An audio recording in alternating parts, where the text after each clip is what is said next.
नेपाल अचानक से जल उठा, संसद जली, सुप्रीम कोर्ट जला, मंत्रियों को दौड़ा दौड़ा कर पीटा गया।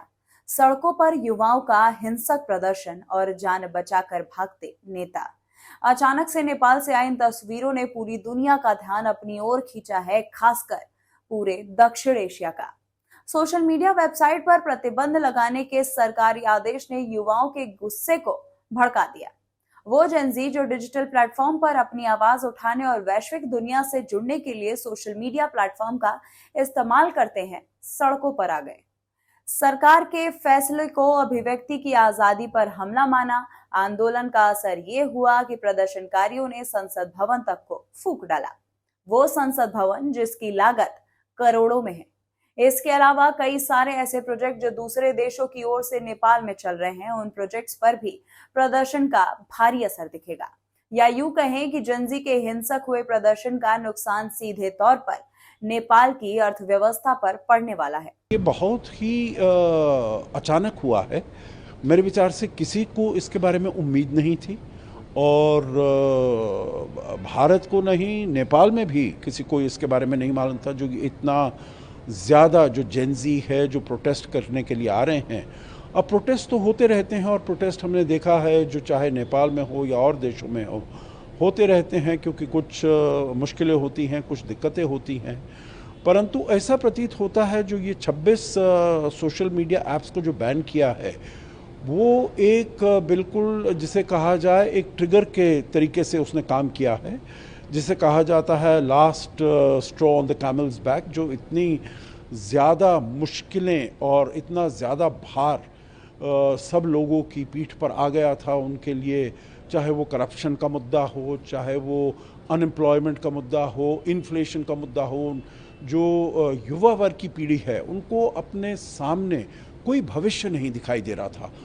पर अभी हम इस पर बात करेंगे कि क्या सोशल मीडिया पर प्रतिबंध किसी देश को इतनी बड़ी हिंसा के माहौल में झोंक सकता है। जानकार के मुताबिक नेपाल में बढ़ती हुई हिंसा की असली वजह लंबे समय से चला आ रहा भ्रष्टाचार, राजनीतिक अस्थिरता और बेरोजगारी को माना जा रहा है।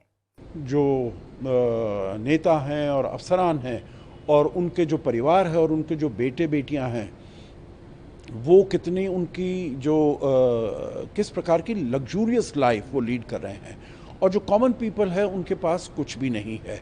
तो ये सब गुस्सा, ये सब रोष उनमें फैल रहा था और ये जैसे एक आखिरी तिनके की बात थी जो, और इससे जो भी बांध था, सब्र का जो बांध था, वो एकदम टूट पड़ा और वो सब सामने आ गए। हिंसा बढ़ने के पीछे और भी वजह रही है, जैसे सुरक्षा बलों का प्रदर्शनकारियों को डराने की कोशिश। प्रदर्शनकारी पीछे हटने को राजी नहीं थे, लिहाजा हिंसा में कम से कम 22 लोगों की मौत हो गई। प्रधानमंत्री केपी ओली को अपने पद से इस्तीफा देना पड़ा। वैसे नेपाल का राजनीतिक इतिहास बहुत ही उथल पुथल पहले से ही रहा है। जब देश ने राजतंत्र से लोकतंत्र की ओर कदम बढ़ाया तो उम्मीद थी कि स्थिरता आएगी, लेकिन इसके बाद कई बार राजतंत्र ने सत्ता पर कब्जा कर लिया और लोकतांत्रिक संस्थाओं को कमजोर किया। 1990 के दशक में माओवादी विद्रोह ने नेपाल की राजनीति को पूरी तरह बदल दिया। 2006 में राजतंत्र खत्म हुआ और 2008 में माओवादी सबसे बड़ी राजनीतिक ताकत बनकर उभरे, लेकिन वो भी एक स्थायी और मजबूत शासन देने में विफल रहे। 2008 के बाद से नेपाल में कोई भी पार्टी बहुमत हासिल नहीं कर पाई। मौजूदा संसद में भी निवर्तमान प्रधानमंत्री ओली की पार्टी के पास 285 में केवल 78 सीटें ही थी। इस बिखरी हुई राजनीति ने शासन को कमजोर बना दिया और भ्रष्टाचार को गहराने का मौका दे दिया। नेपाल में राजनीतिक अस्थिरता तो थी, लेकिन गरीबी उन्मूलन क्षेत्र में चौंकाने वाली सफलता मिली। 1995 में जहां 55% लोग अंतर्राष्ट्रीय गरीबी रेखा से नीचे थे, वहीं 2023 तक ये घटकर सिर्फ 0.4% रह गया। आज नेपाल की जीडीपी का लगभग 30% हिस्सा विदेशों से आने वाले रकम पर निर्भर है।